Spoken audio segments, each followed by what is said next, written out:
A team that embodies the American spirit, that never say die. When you go low, they go high over the wall. Verb, the Houston Astros.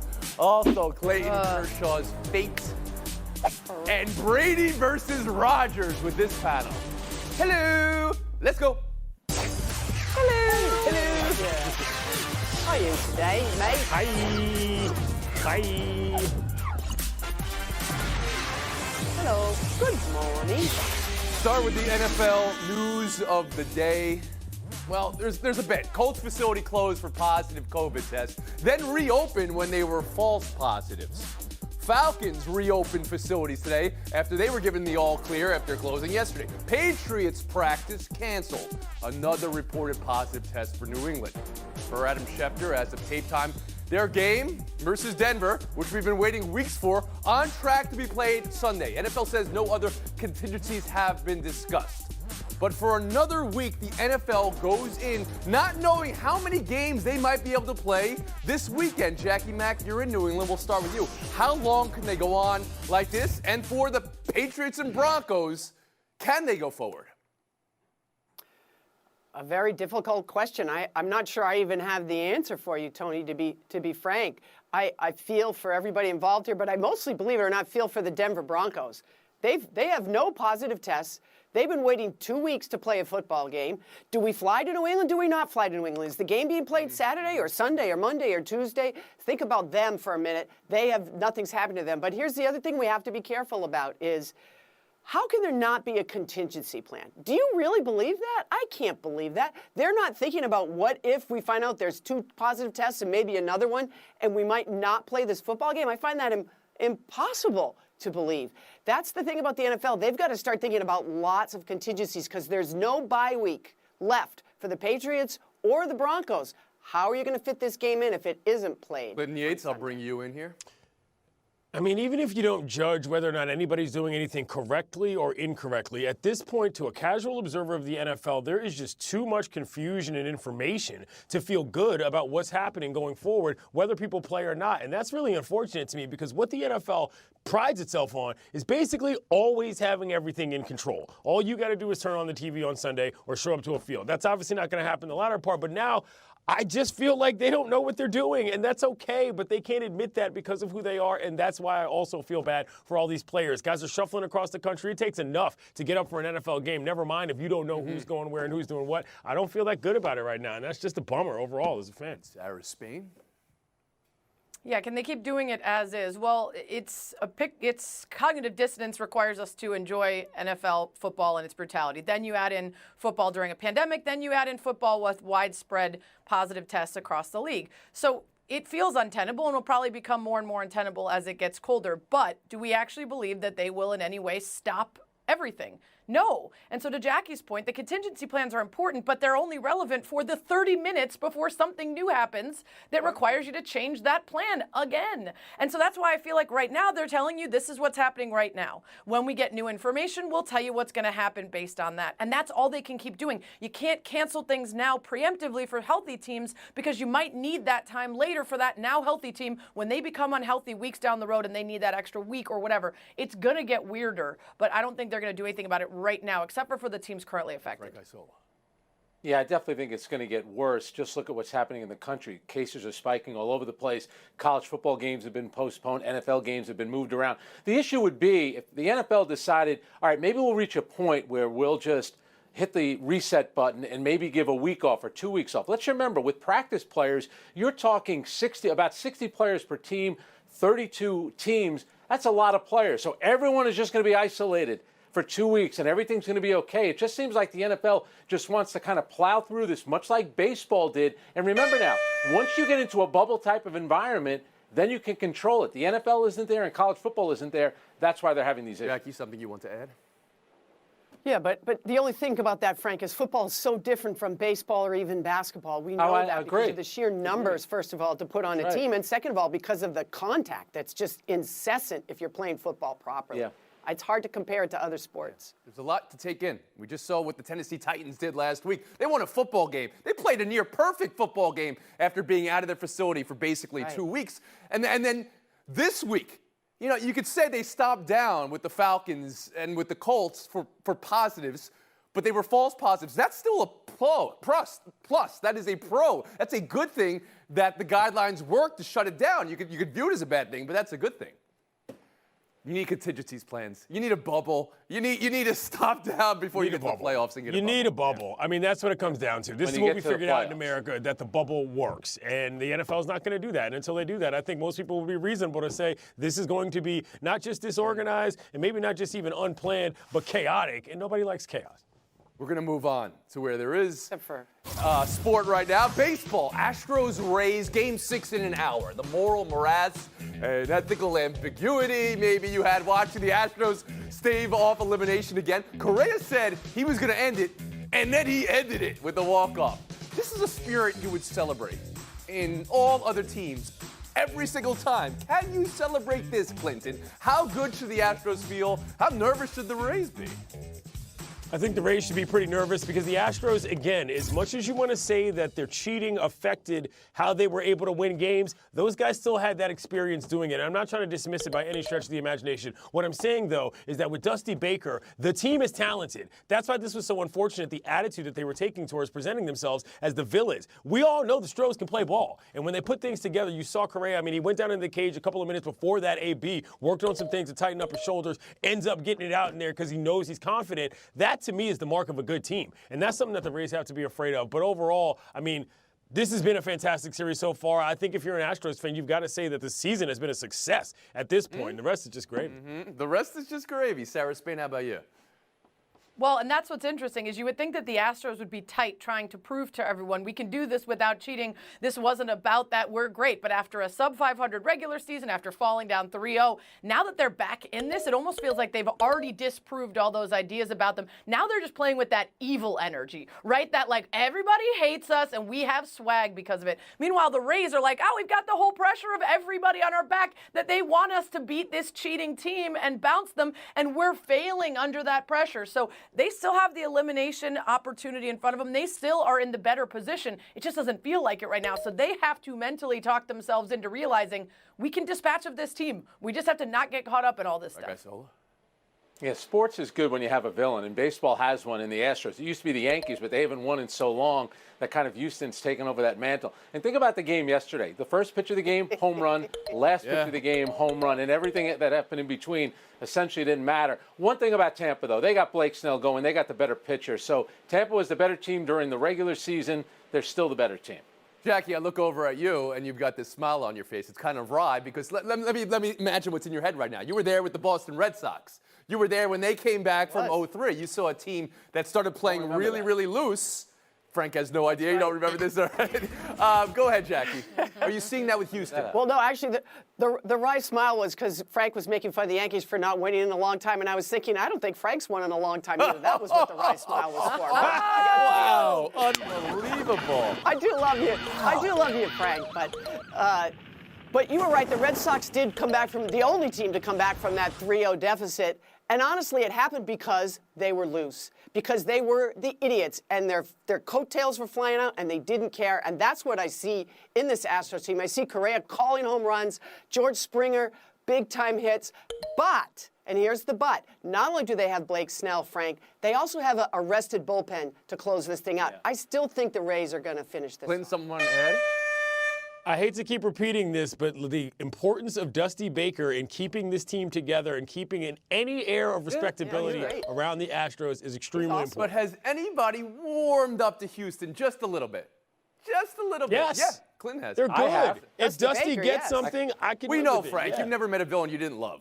You root for the bad guys in movies. We get it. Okay. All right, so but Clinton has been warned. Sarah, you're not buying it. Not for 1 second. No. Okay.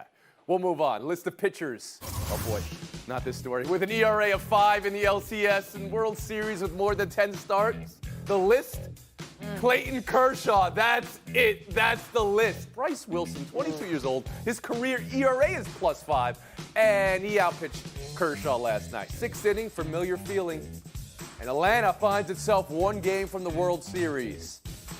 Frank, what are you doing with Kershaw? And are the Braves proving to be better? Or are the Dodgers proving their October struggles are just going to stay with them forever? Well, First of all, this is why my wife loves Jackie, because Jackie's crushing me all the time. Last night was all about Bryce Wilson. This is a guy that hasn't really accomplished anything. To pitch like that, he's going up against Clayton Kershaw, and he won the pitching duel. In the 5th inning, he strikes out the side. He gets out of the 6th inning, and look at what happens to Clayton Kershaw. Couldn't get out of the 6th. It was a big moment. I'm not saying he pitched a terrible game. He got no offensive run support. But for the best pitcher of his generation, in a big moment, let's face it, he didn't come through. Spain. Yeah, he didn't do his job, right? And neither did his offense. It's heartbreaking to see a team put up 11 runs in an inning and then put up 3 hits in a game for the guy that has this story that he's trying to put to bed. But yeah, Bryce Wilson's got like a career ERA of 5.90 or something like that. It's not great. It's the situation where you look at every part of it, unreliable bullpen that he doesn't feel like he should go to, so he leaves Kershaw out too long, an offense that doesn't produce. All of those things come together, and we're going to blame the Dodgers, and rightfully so. They have a huge payroll, and they're a team that should win. But we should also give a ton of credit to the Braves, a team that can only play who's been in front of them, and the anemic offenses before made us wonder if they were really true, and now we're seeing it against a great Clinton team. Yates.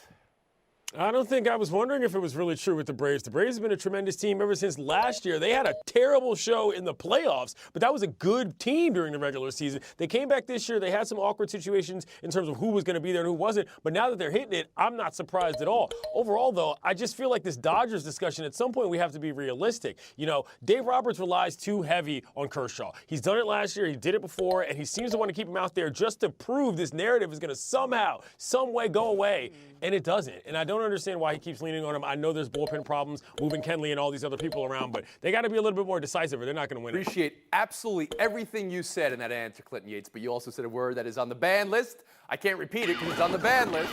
Jackie Mack, how about you?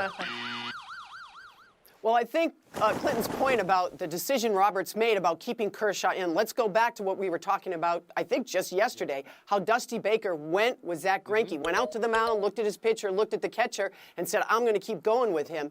Dave Roberts leaves Kershaw in the game. We know the numbers. The 6th inning on, his ERA balloons to over 7, Tony. We have the numbers right there. And when you looked at that Dodgers team, did you see the same kind of confidence that you saw behind Greinke?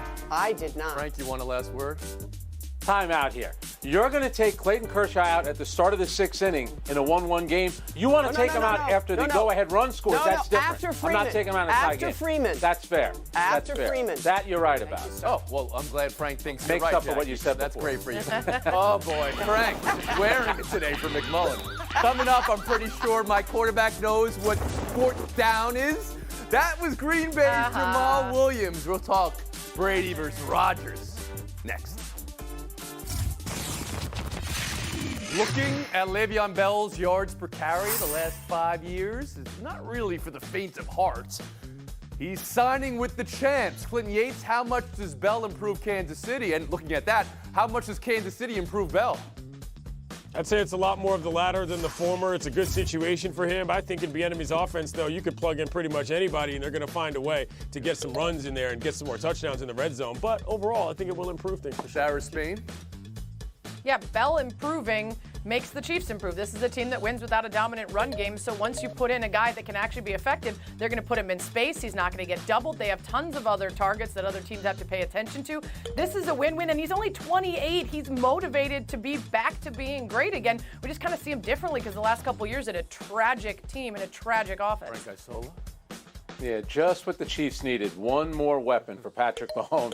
They're getting the players, it seems like, that the Patriots used to get, because if you go join the Chiefs, you got a great chance to go to a Super Bowl. That's why. Kansas City's last 3 games offensively, they didn't look exactly like they've looked in recent history. Do they need a little help here, a little influx from Le'Veon Bell, Jackie? They do, actually, especially in short yardage situations, Tony. They haven't had someone that can plug it in from 2 yards out into the end zone. Their leading rusher for touchdowns is their quarterback, Mahomes. So this makes a lot of sense for them. And when you are the defending champion, you know what happens? Everybody listens. When you come into that team, they don't need you as much as you need them, so you behave. That's how it works. Buy or sell 2, Packers, Buccaneers. Green Bay, number 2 offense. Tampa, number 19. Rodgers, the league's number 3 passer. Brady, the number 12.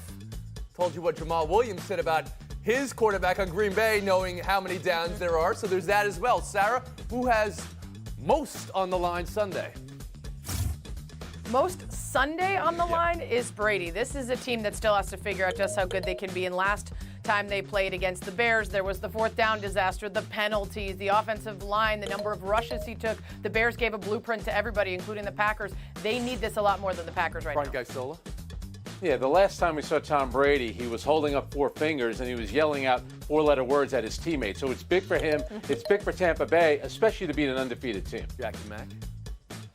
Well, I think it is for Brady and Tampa Bay. They're 3-2. They lose this game. They're a 500 team, and all that preseason hype seems a little overdone, wouldn't you say? I do wish, though, that Bill Belichick was the coach of the Tampa Bay Buccaneers, because I'd love to see what he did on the blackboard with Jamal Williams' comment. I don't know if Bruce Arians rolls that way, but it'd be really fun to see. Good Yates. Yeah, never mind their record if it gets that low. The rest of their schedule is tough as well. So in the next couple months, so it's going to be difficult. But here's what I'm concerned about. If Brady and the Buccaneers just aren't good and it doesn't return on investment and they become irrelevant, that'll be a very interesting look for TB12. Well, just another guy in the we're league. not there Another yet. team. So everybody thinks this is more on the line for Brady. I hear that. Who's going to have a better game? Who's in position to have a better game, Rodgers or Brady? Real quick, Sarah Spain? Rodgers. Frank? Aaron Rodgers. Okay, so does that mean we're picking Green Bay as well? I guess I'm sensing that, Jackie. Yes. How about you? Clinton? Yeah, Rodgers, 13 Yes. touchdowns, Everybody's no got Green Bay. interceptions. He's playing like an MVP. Yeah, he's playing like he's got the better team. That is a premier game this weekend on schedule. So is Browns Steelers. Myles Garrett for the first time versus Pittsburgh since this. Whether it's a revenge game or not, Garrett has been a heat-seeking missile all season. It's Cleveland's offense on a near franchise best roll. And Pittsburgh, the number 1 defensive front in the league, and they're undefeated, Frank. How is Sunday's game won? What's the X factor in this one? Yeah, Kevin Stefanski's done a great job. I think it's going to come down whether or not Odell Beckham plays. He's missed the last 2 practices. Baker Mayfield has targeted him 39 times. That's 11 times more than any other player on the Browns. That connection is finally starting to work. Yeah, I'm going to say Myles Garrett, not because of any revenge game at all. It's because he has been the heat-seeking missile you're talking about. And if the way you beat the Pittsburgh Steelers, I heard Rob Ninkovich, ex-linebacker of the Patriots, say it, is you put pressure on Roethlisberger, go for the strip sack and the Suggles. He's the 3rd most sacked quarterback of all time. I was surprised to learn that. Yates? Wow. Speaking of Bill Belichick, Browns ain't been 4-1-0 since that guy was actually there, but there's no X factor needed. You got 3 good players. Give it to the good dudes and get consistent play from your quarterback, and then you'll win a football game. That's been the Browns' problem. Which team are you even talking about, Clayton? I'm not The even Browns. That's what I'm talking There's no about. X Baker factor. He said there's no X factor. He didn't even give us an alphabet. I don't even know what he's talking about here. I'm going to get back to you. Sarah Spain. The Steelers haven't really beaten a good team yet. We just saw the Browns, who are as hot as ever, beating a great Colts defense. I think the Browns could absolutely win this. The X factor to me is control. There is so much tension coming into this game because of the last time they met. And Baker Mayfield and Odell Beckham, if they're both out there, are not guys that I want playing with so much swagger and heat about proving something wrong that they don't control the mistakes. What do you have, Pittsburgh in this game, Sarah? I've got the Browns. Okay, you do. You do have Cleveland. And Clinton. I'm saying it's about control, though. They have to control that and not get too hyped up about, what went on Clinton, last time. is there an answer in our future from you? Yes, the Steelers are going to win this game, but the Browns don't need X factors. They got 3 dudes that can do it. That's A, B, and C. Start there. It for the men, ladies' night in Showdown. Sarah Spain, Jackie And we're McMullen. feeling right. Watch Jackie. We don't own that song. Oh, sorry. Dang. No singing. Why don't we own that song? Oh, Nelly, we got a big one this week in Georgia, Alabama. Nick Saban self-isolating with COVID, said to be doing well, which is all you want to hear. But the NCAA says he can't zoom in and call in during halftime. He can't do anything. So there's that. And Sarah, Jackie, welcome to Showdown. The number 1 thing that will decide number 3 versus number 2. Sarah, first to you. Number 1 offense, number 2 defense, but without the man in charge. I think this could actually be the difference, that Saban isn't there to pull the strings. It could be a loss for him. Jackie? It could be a loss for him, but the good news for him is, again, they'll play again in December for the SEC champions. I think he gives the greatest speech ever pregame in the locker room via Zoom, and he'd pull it out based on So he can do it pregame. He can't do it once the game starts. Yes. That's what we're hearing? Okay. Correct. All right. Well, Correct. We're gonna give the point to McMullen. We'll move on. A 4-minute video to tease your college selection, which ends in a cliffhanger. All right? Just believe us. At the end of 4 minutes, still no selection. Jackie, did Christian Zachary win you over, or did he need to pick his team in his I'm picking a team video? Christian Zachary had me at the blazing pitchfork, and I looked it up because I wanted him to commit to NYU, but they gave up football in 1952. This kid is so talented. Fantastic video. Yeah, go to NYU, but if you're going to go play some more football, then tell us where. That's the whole point of the video. Great video. Oh, Tell you're us saying where. NYU because of NYU Film School. Hey, Christian Zachary, and I don't know if you put this together or whoever did. Talk to me. Reach out to me. Get in my DMs. We got to talk about future employment. FaceTime McMullen. So I do have the shortest FaceTime in history, the 30 seconds today. It's only 15, but I do want to say happy birthday to Sue Bird. I could give you 40 reasons why she's the greatest, but I don't have time. The first 10 will be what she's done for LGBT rights.